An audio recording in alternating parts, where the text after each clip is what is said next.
ఇంకా ఉండి కజ్జకాయలు కాల్చేది. ఇక నువ్వు కజ్జకాయలు కొంచెం రుద్దిస్తే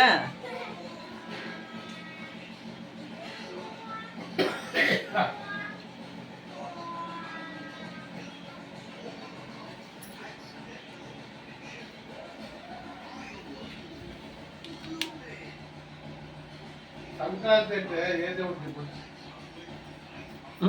సూర్య భగవాన్. సూర్యచంద్రుడు ఈ పండుగ. అవును.